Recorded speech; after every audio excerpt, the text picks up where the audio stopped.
CVR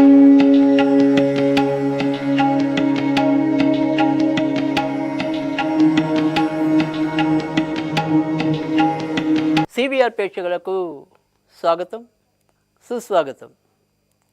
Skanda పురాణంలో ఈరోజు మనం అరుణాచల మహోత్సవం యొక్క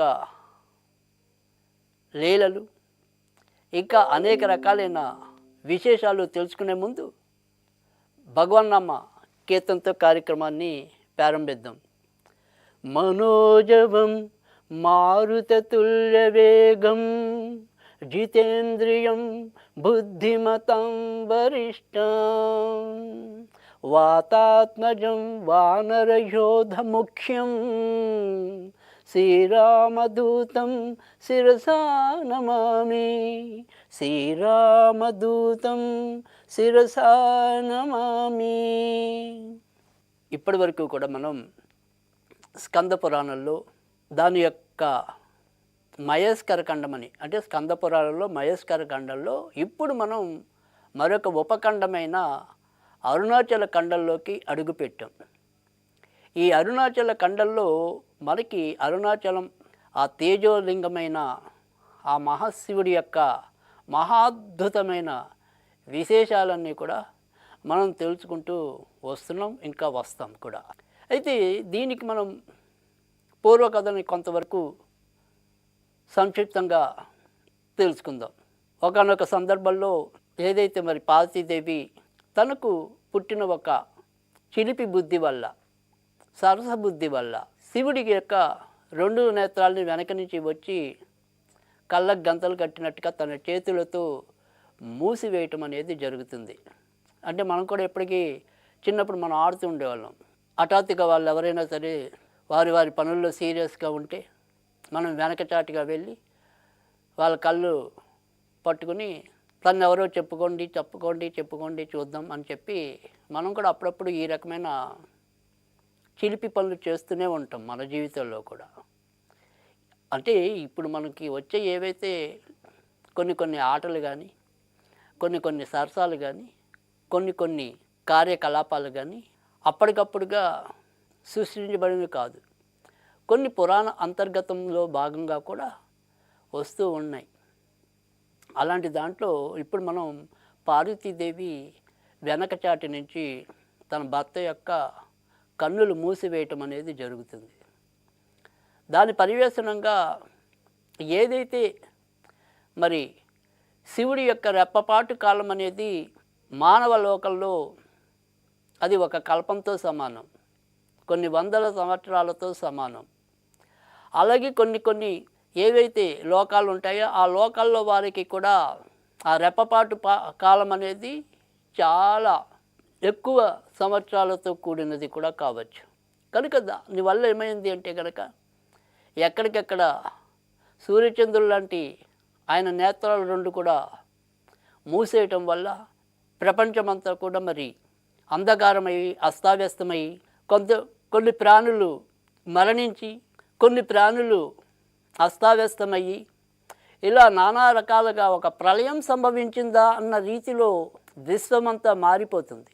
ఏటి జరుగుతున్నది అర్థం కాక వాళ్ళందరూ కూడా మరి అంటే వివిధ దేవతలందరూ కూడా శివుణ్ణి సమీపించి జరుగుతున్న విశేషాన్ని తెలిపినప్పుడు పార్వతి వాళ్ళందరినీ చూసి ఒక్క నిమిషం మేలుకొని తను ఆ యొక్క చేతుల్ని వెనక్కి తీసుకోవటం అనేది జరుగుతుంది.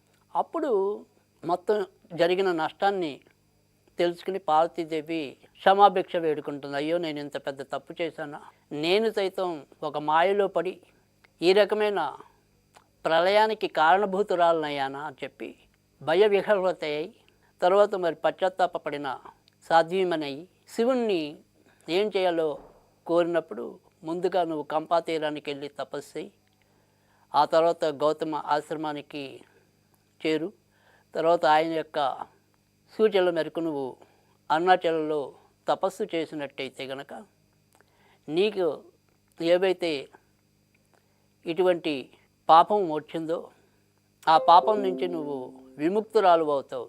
నువ్వు తెలిసి చేసినా, మనం ఎవరైనా సరే తెలియక చేసినా కొన్ని సందర్భాల్లో దానికి తగిన శిక్ష అనుభవించక తప్పదు. కాబట్టి నువ్వు కూడా మరి ఈ రకమైన ప్రాయశ్చిత్తం చేసుకోకపోతే ఇబ్బంది పడుతుంది అనేది జరుగుతుంది. నీ కర్మకి అది ఒక పంకలంగల చుట్టుకోవటం అనేది జరుగుతుందని చెప్పి ఆయన చెప్పిన మీదప పార్వతీదేవి అదే రకంగా కొన్నాళ్ళు కంపాతీరంలో మరి తపస్సు చేసి తిరిగి గౌతముడి యొక్క ఆశ్రమానికి చేరుకోవటం అనేది జరుగుతుంది. అప్పుడు ఆ నేపథ్యంలో తన మానసపుత్రుడైన సనకునికి బ్రహ్మ ఈ ఉదంతాలన్నీ కూడా తెలియజేస్తున్నట్టుగా మనం తొలి భాగాల్లో చదువుకుని ఉన్నాం లేదా విని ఉన్నాం. ఇప్పుడు అదే రీతిలో సనకుడికి బ్రహ్మ అలా చెప్తాడు. పరమ శాంతచిత్తుడైన గౌతమ మహర్షి యొక్క ఆశ్రమానికి పార్వతీదేవి వెళ్ళటం జరిగింది. సరే, ఎప్పుడైతే మరి పార్వతీదేవి వచ్చింది సాక్షాత్ తమ ఆశ్రమానికి అనే విషయాన్ని తెలుసుకున్న గౌతమ మహర్షి పరమానంద భరితుడై మరి తన యొక్క నిత్యకృత్యాలని స్నాన సంచదుల్ని ఇత్యాది కార్యక్రమాలని త్వరితగతిన పూర్తి చేసుకుని చకచక అడుగులు వేస్తూ ఆశ్రమానికి అడుగులు ఎడుతున్న నేపథ్యంలో, ఆశ్రమానికి సమీపిస్తున్న నేపథ్యంలో మరి సాక్షాత్ పరమశివుడి యొక్క భార్య గౌరీ గౌతముడికి ఎదురుగా స్వాగతం పలికేందుకు ఉద్యుక్తురాలవుతుంది.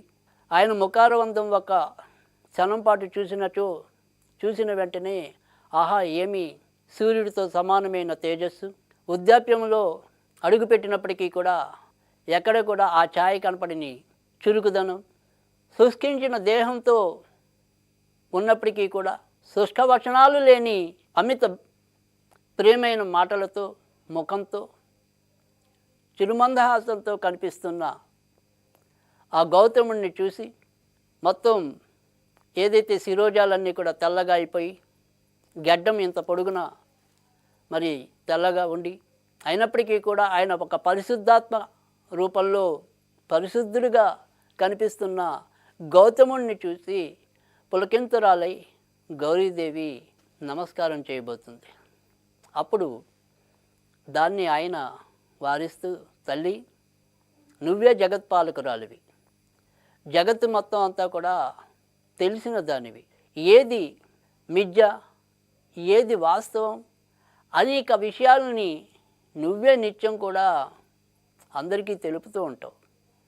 అలాంటిది ఇది ఏదో శివుడి యొక్క క్రీడా వినోదం కోసం లేదా శివుడు తన యొక్క అరుణాచల మహత్యాన్ని 10 మందికి విశదపరచడం కోసం నిన్నేదో ఇక్కడికి పంపించాడే తప్ప నిజానికి నీకు తెలియందంటూ ఏదీ లేదమ్మా తల్లి, నువ్వు నాకంటే చాలా గొప్పదానివి, కనుక నాకు నువ్వు వందనం సమర్పించవలదు అని చెప్పి ఆయన వినయంగా పేర్కోవటం అనేది జరుగుతుంది. అది ఉత్తమ సంస్కారం. అంటే మనం చూస్తూ ఉంటాం సమాజంలో ఎవరైతే మరి ఇవాళ ఆశ్రమ పీఠాధిపతులు ఉండొచ్చు, లేదా వాచస్పతులు, వేద వాచస్పతులు ఉండొచ్చు, పురాణ వాచస్పతులు ఉండొచ్చు, వాళ్ళు మనకంటే వయసులో పెద్దవాళ్ళు కావచ్చు, చిన్నవాళ్ళు కావచ్చు, వారు కనిపించినప్పుడు మనం వినయపూర్వకంగా వాళ్ళకి అభివాదం చేస్తూ ఉంటాం. కానీ వాళ్ళు కూడా తిరిగి, అమ్మ నువ్వు నాకంటే వయసులో చాలా పెద్దదానివి, చాలా అనుభవం ఉన్నదానివి, నాకు నువ్వు నమస్కారం చేయటం అనేది తగదమ్మా అని చెప్పి వాళ్ళు కూడా అవతల నుంచి వారించడం అనేది ఉంటుంది. ఇది ఇటువంటి సంస్కారం ఇరువైపులా ఉండాలి. అంటే నేను జ్ఞాన సంపన్నుడు కదా అని చెప్పి వయసులో ఎంత పెద్దవాళ్ళైనా కూడా వారి పట్ల మనం ఒక గర్వంతోనూ అహంకారంతో ఉండటం అనేది సరైన పద్ధతి కాదు. అలాగే మనం వయసు చిన్నదైనప్పటికీ కూడా పెద్దదైనప్పటికీ కూడా అవతల వాళ్ళు మాననీయులు, ఎందుకంటే వారు అనేక శాస్త్రాలని పుక్కిట పట్టిన వాళ్ళు, వాళ్ళ గుప్పిటిలో ఉంచుకున్న వాళ్ళు. అలాంటి వాళ్ళని చూసినప్పుడు మనం భక్తిపూర్వకంగా నమస్కరిస్తే వారి యొక్క ఆశీస్సుల వల్ల మనం కొంతైనా కూడా మన యొక్క మంచిని పెంచుకోవడానికి, మన కర్మని తగ్గించుకోవడానికి, అందుకని మనకి సాధుజన సందర్శనం, మహర్షుల సందర్శనం ఇలాంటివి ఎప్పుడు కూడా ఊరికే పోవు అని చెప్పి మనం ఎప్పుడు కూడా వింటూ ఉంటాం. కనుక అలాంటి సందర్శన భాగ్యం అనేది కూడా మన కర్మలు బట్టే మనకి అగ్గుపడుతూ ఉంటుంది అనేది నిర్వివాదాంశం. కనుక కానీ ఎప్పుడైనప్పటికీ కూడా ఇలాంటి ఒక సందర్భం మనకు వచ్చినప్పుడు మనం వయసుల్ని మర్చిపోయి అవతల వాళ్ళని గౌరవించటం, అవతల వారి సంస్కారానికి ఒదిగి ఉండటం అనేది చాలా అవసరం. అదే రీతిలో ఇక్కడ మనకి గౌరీదేవి గౌతముల యొక్క ఉదంతం నేర్పే అతి చక్కటి పాఠం. ఏదైనా సరే మనం ఒక పురాణాల్లో వినే విషయాలు అవన్నీ కూడా మన్ని సంస్కరించుకోవడానికి ప్రధానంగా దోహదం చేస్తాయనే దాంట్లో కూడా ఎలాంటి ఆశ్చర్యం లేదు, అతిశయోక్తి లేదు.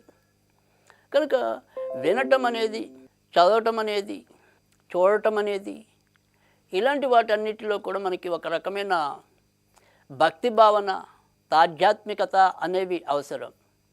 అంతే తప్ప ఏదో వితండవాదంతో మనం ఈ పురాణ కథల కన్నా కూడా చాలా తెలివైన వాళ్ళం, ఈ పురాణం రాసిన వ్యాస భగవానుడికి పాపం ఉత్తి అమాయకుడు, ఇలా మనం అంతకంటే గొప్ప గొప్ప గొప్ప అన్నట్టుగా ఒక మాయావాదంలో పడి అహంకారపూరితమై అవుతూ ఉంటాం. కనుక అలాంటి వాటినన్నింటినీ కూడా మనం ఎప్పుడు కూడా ఎంత తొందరగా అలాంటి దుర్గుణాలను వదిలేస్తే అంత తొందరగా మన కర్మ పునీతమవటం అనేది కూడా జరుగుతుంది.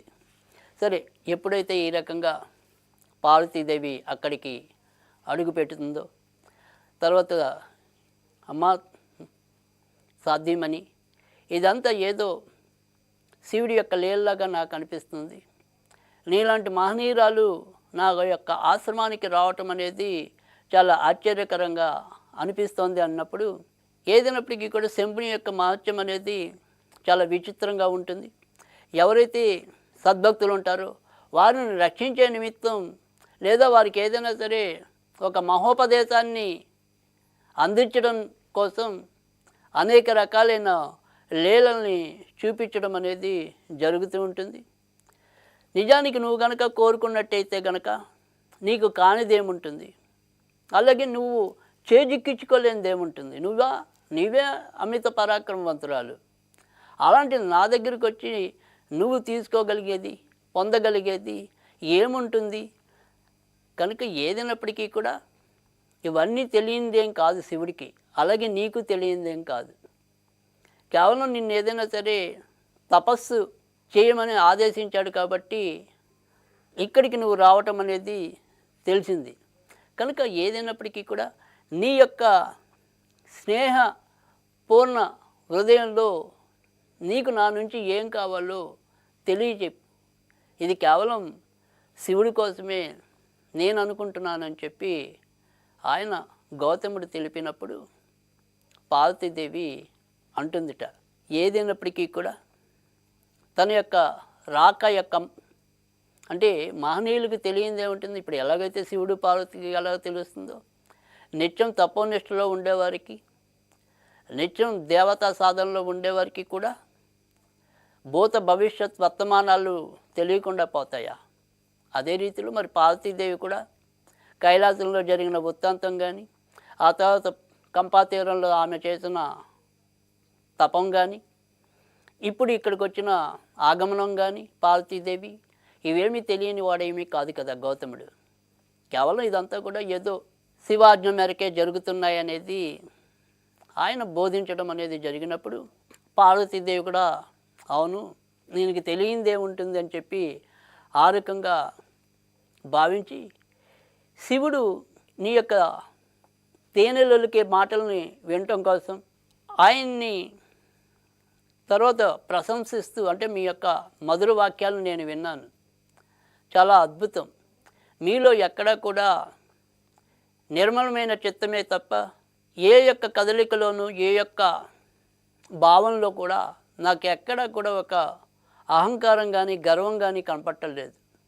మీ యొక్క మధుర వాక్కులు నన్ను రంజకంగా చేస్తున్నాయి, నా మనసుని పులకింతురాలను చేస్తున్నాయని చెప్పి పార్వతీదేవి అంటుంది. ఆ తర్వాత ఆమె అంటుంది, అయినప్పటికీ ఇంతమంది మహర్షులు ఉన్నప్పటికీ కూడా ఆ మహర్షుల్లో శివుడికి నువ్వే అమిత ప్రియుడు అయ్యావు అంటే కనుక శివభక్తుల్లో నువ్వు పరమాగ్రేసరుడు అని చెప్పి అనటంలో ఎలాంటి సందేహం కూడా లేదు. తర్వాత నిన్ను గాంచిన తర్వాతనే ఈ యొక్క అరుణగిరి యొక్క మహిమ ఏదైతే ఉంటుందో ఆ అరుణగిరి యొక్క మహత్యాన్ని వినడం కోసమే శివుడు ఇక్కడికి పంపించాడు అనేది కూడా నాకు అవనగతం అవుతుంది.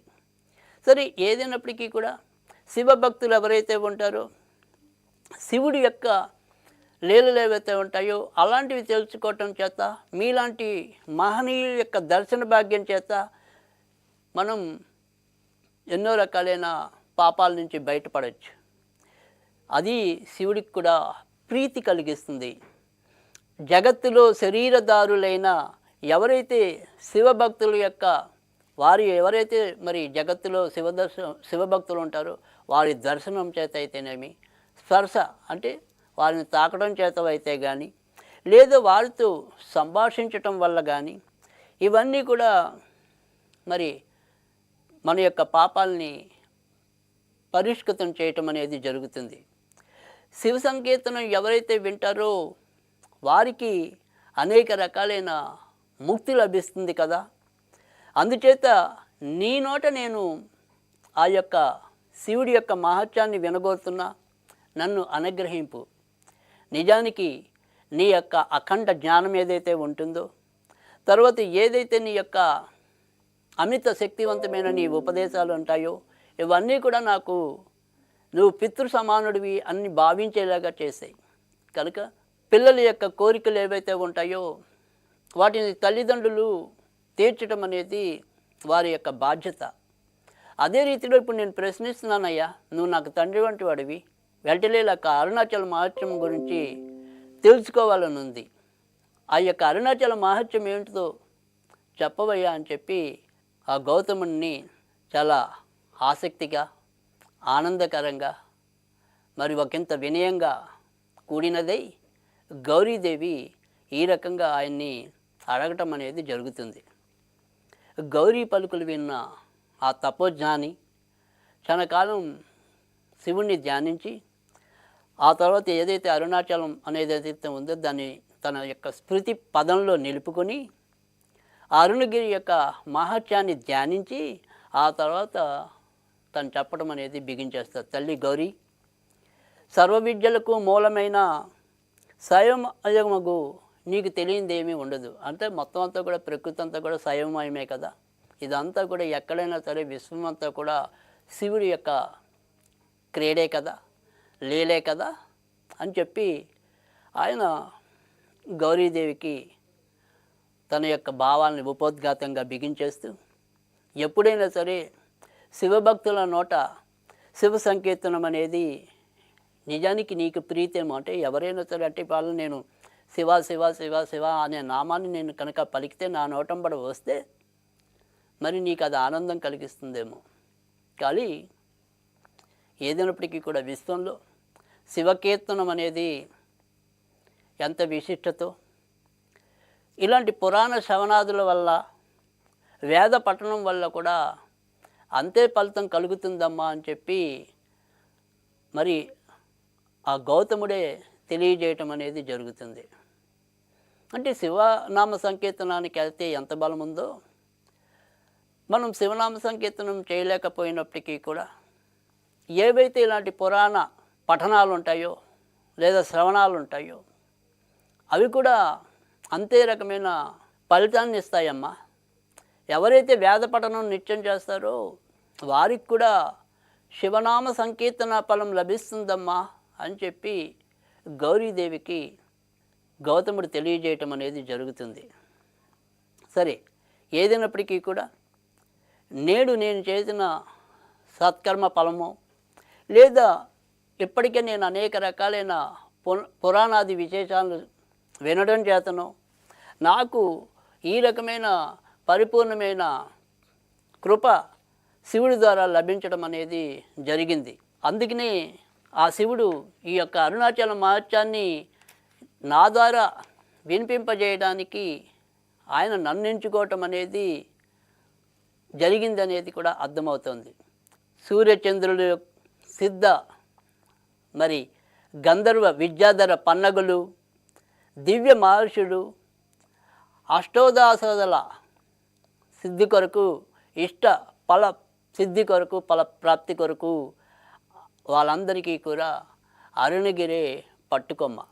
అంటే ఎవరైతే ఏదైతే ఎలాంటి అనిమాది గనిమాది సిద్ధులు ఏవి సాధించాలన్నా, వారు సిద్ధులైనా గంధర్వులైనా లేదా సూర్యచంద్రులైనా ఎవరైనా సరే, పన్నగులైనా సరే, అంటే పన్నగులు అంటే కనుక పాములు, అంటే సర్పజాతికి చెందిన వాళ్ళు. ఈ సర్పజాతికి చెందిన వాళ్ళైనా ఎవరైనా సరే వాళ్ళందరూ కూడా వారి వారి యొక్క కామితాలని తీర్చుకోవాలంటే అరుణేశ్వరుడి సన్నిధికి రావాల్సిందే. అరుణాచలం యొక్క విశిష్టతని తొనికి పుచ్చుకోవాల్సిందే అని చెప్పి ఆయన తెలియచేస్తాడు. ఏదైతే ఈ యొక్క అరుణాచల తేజోస్తంభం అనేది ఏదైతే ఉంటుందో దీన్ని ధ్యానించటం, యోగించటం, ఆరాధించటం ఏవైనప్పటికీ కూడా అవన్నీ కూడా అమిత ఫలదాయకం. ఇంతెందుకు నీకు మరొక విషయం తెలిసిందే కదా. ఏదైతే ఒకానొక సందర్భంలో బ్రహ్మకి విష్ణువుకి మధ్య నెలకొన్న అహంకార ప్రవృత్తి ఏదైతే ఉందో, ఇద్దరిలో ఎవరు విజయులు అనే పట్టుదల వచ్చినప్పుడు వారి ఇద్దరి యొక్క అహంకారాన్ని అణిచివేయటం కోసం, వారిలో ఏర్పడుతున్న భ్రమల్ని తొలగింపజేయటం కోసం ఇక్కడ మరి తేజో స్వరూపుడై నిజస్వరూపుడిగా సుస్థిర స్థావరంగా ఇక్కడ మనకి శివుడు నెలకొని ఉన్నాడు. అందుకని ఆయన ఏదైనప్పటికీ కూడా, ఆయన కోరిన కోరికలు లేవైనప్పటికీ కూడా వాటన్నిటినీ కూడా ఆయన అనుగ్రహిస్తాడు. ఎవరైతే మరి ఇక్కడ అరుణాద్రి అని పిలువబడుతున్న ఈ శోణాద్రిని తమ తమ యొక్క అన్ని కల్పాల్లో కూడా ఎవరైతే పూజిస్తూ ఉంటారో ఆ రకమైన పుణ్యమంతా కూడా వారికి అన్ని కల్పాల్లో కూడా లభిస్తుంది. నిజానికి బ్రహ్మకు ఆ రకంగా శివుడి యొక్క అరుణాద్రిని పూజిస్తూ 96 కల్పాలు గడిచిపోయేట. ఆ తర్వాత అప్పుడు ఒకానొక కల్పంలో ఇంద్రుడు కొంతమంది తపోనిష్ఠులకు భంగం కలిగించడం కోసమని చెప్పి బ్రహ్మ దగ్గరికి వెళ్ళి ఏదైనా సరే ఒక అద్భుత సౌందర్య రాశిని నువ్వు సృష్టించవయ్యా అని కోరితే బ్రహ్మదేవుడు అమిత లావణ్యమూర్తిని ఏవైతే ఏ యొక్క అవయవాలు పొందు ఎక్కడ ఎలా ఉండాలో అక్కడ తీర్చిదిద్ది అమిత సౌందర్య రాశి అయిన ఒక తరుణ్ణి సృష్టించడం అనేది జరుగుతుంది. తరుణ్ణి సృష్టించిన తరుణంలో ఒకంత బ్రహ్మదేవుడు కూడా చెలించి ఆమె యొక్క వ్యామోహంలో చిక్కుకోవటం అనేది జరుగుతుంది. వెంటనే ఆయల్లో ఒక కామ సర్పం బుసలు కొడుతూ బయటకు రావటం అనేది జరుగుతుంది. ఆ యొక్క సర్ప బుసలకు ఆమె విహల్విత అయి భయపడుతూ, అయ్యో పితృ సమానుడైన మీరు నా వెంట పట్టమేంటి, నా మీద మీకు ఇలాగా వంకర బుద్ధి ఏర్పడటమేంటి, కామదృష్టితో చూడటమేంటి అని చెప్పి పాపం బాగా ఆవేదన భర్తురాలై తండ్రికి ఒక తండ్రి సమానుడైన బ్రహ్మ చుట్టూ ప్రదర్శనలు చేసి తర్వాత ఒక పక్షిలాగా మారిపోయి అరుణాచలానికి చేరుకొని, ఓ శోణాద్రి ప్రభువా, నన్ను రక్షించు, నన్ను సృష్టించిన మూర్తే నా పట్ల కామంతో రగులుతూ నన్ను వెంబడించి వస్తున్నాడయ్యా, నన్ను రక్షించాలి, నువ్వు కనుక రక్షించకపోతే ఇంక ఇప్పుడు నాకు బతుకుండదు, ఆయన చేతిలో పతనం తప్ప అని చెప్పి ఆ రకంగా ఆమె అనేక రకాలైన స్తోత్రాలతో వినమ్రపూర్వకంగా శివుణ్ణి ఆరాధించినప్పుడు ఎదురుగుండా ఏదైతే ఒక మేఘవర్జునుడైన నిషాదుడు, తర్వాత శివుడు ఆయనకి ఎదురుగుండా సోనాద్రిగా శ్రోణేశ్వరుడిగా ప్రత్యక్షమైనప్పుడు బ్రహ్మకు జరిగిందంతా కూడా ఒక్కసారిగా మైకం దిగిపోతుంది. ఆ మత్తులోంచి బయటకు వచ్చి, అయ్యో ఎంత తప్పు చేశాను, చాలా తప్పు చేశాను, ఓ పరంధామ మహేశ్వర మహాప్రభువా, ఇది ఏ సృష్టికర్తకి కూడా రాకూడదని కామితం. అలాంటి కోరిక నా నుంచి రావటం అనేది నిజంగా చాలా దుర్విజయం. కనుక ఇక నన్ను వదిలేయి, నేను ఇంకా ఇప్పటిదాకా నాకు ఒక బాధ్యత అప్పగించావు, సృష్టిని నేనేదో సృజించాలి అని చెప్పి. కానీ నేను నేటి నుంచి ఇక ఈ సృష్టిని సృజించడానికి నేను అనర్హుణ్ణి. నేను సృష్టించడం అనేది కూడా తప్పే. కనుక తక్షణమే నువ్వు ఇంకొక విధాతను ఎన్నుకొని నాకు ఈ కార్యభారం నుంచి విముక్తి కలిగించవయ్యా మహేశ్వర అని చెప్పి పదే పదే పశ్చాత్తాపంతో రగిలిపోతాడు, కుంగిపోతాడు, కరిగిపోతాడు. ఆ రకంగా చూసిన ఎప్పుడైతే ఇతనిలో ఈ పశ్చాత్తాపాన్ని దర్శించిన మరి ఆ హరుడు కరుణామూర్తి అవటం చేత అద్దరి చంద్రశేఖరుడై దర్శనమిచ్చి, ఓ చతుర్ముఖ, నీ యొక్క పశ్చాత్తాపమే నీలో ఉండే కొన్ని పాపాలని అది కడిగివేయటం అనేది జరిగింది. అయితే ఏదైనప్పటికీ కూడా నీ యొక్క దుష్టేచ్ఛ అనేది ఏదైతే ఉంటుందో, అంటే ఇటువంటి వంకర కోరిక ఏదైతే ఉంటుందో దాని పర్యవసనంగా కొన్నేండ్లు నువ్వు నాకు దూరంగా ఉండవలసిన పరిస్థితి ఏర్పడుతుంది. ఇదే నీకు చేసిన నీదేదైతే పాపం ఉంటుందో ఆ పాపానికి శిక్ష. కనుక నువ్వు ఈ తేజస్లింగమైన అరుణాచల్లో కొన్నాళ్ళ పాటుగా నా యొక్క తపస్సుని ఆచరించి నీకున్న దోషాలు ఇప్పటిదాకా ఏవైతే ఉంటాయో ఆ దోషాలన్నింటినీ కూడా పాప పంకిలం నుంచి బయటపడి ఆ దోషాలన్నింటినీ కూడా పోగొట్టుకుని, ఎప్పుడైతే నువ్వు అరుణాచల ఆ శివనేదృష్ణుని యొక్క దర్శనం చేత పూర్తిగా నువ్వు పరిశుద్ధుడు కాబట్టం అనేది అయితే జరుగుతుంది. కనుక ఏదైతే నువ్వు అక్కడ చేసే స్తోత్ర పూజాదులతో అర్చించబడిన అరుణాచలం అనేది ఏదైతే ఉంటుందో అది ఎప్పుడు కూడా నిన్ను అక్కడ రక్షించడం అనేది జరుగుతుంది. కైలాసము, మేరు పర్వతము, కులపర్వతం ఎందైనా సరే, స్వస్థానం అందైనా సరే, నా దర్శనం అంటే ఎక్కడున్నప్పటికీ కూడా, అంటే నువ్వు అరుణాచలంలో ఉన్న, కైలాసంలో ఉన్న, మేరు పర్వతం దగ్గర ఉన్న, కులపర్వతాల దగ్గర ఉన్న, ఎక్కడున్నా కూడా వాళ్ళందరికీ కూడా నా దర్శనం మాత్రం చేస్తే మరి పుణ్యం రావచ్చు. కానీ అరుణాద్రి అన్నచో అది స్వయంగా నేనే అవటం వల్ల ఇది మరింత పాపాలని పోగొట్టేది. ఎలాంటి మనం దుర్గుణాలని ఉన్నా కూడా ఆ దుర్గుణాల నుంచి రక్షింపజేసేది, వాటిని త్యజింపజేయగలిగే బలాన్ని ఇచ్చేది. ఇటువంటివన్నీ కూడా అరుణాచలం వల్లే సాధ్యమవుతాయి అని చెప్పి ఆయన వ్యాఖ్యానించడం అనేది, బ్రహ్మతో చలియటం అనేది ఉంటుంది. అక్కడ ఏదైతే